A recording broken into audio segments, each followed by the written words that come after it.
How to show names of apps on iPhone on iOS 26.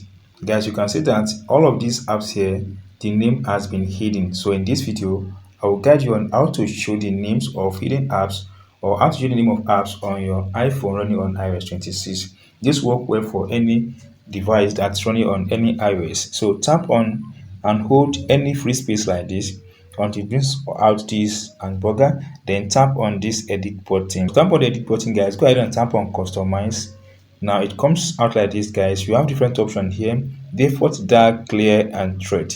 Go ahead and tap on this small icon here.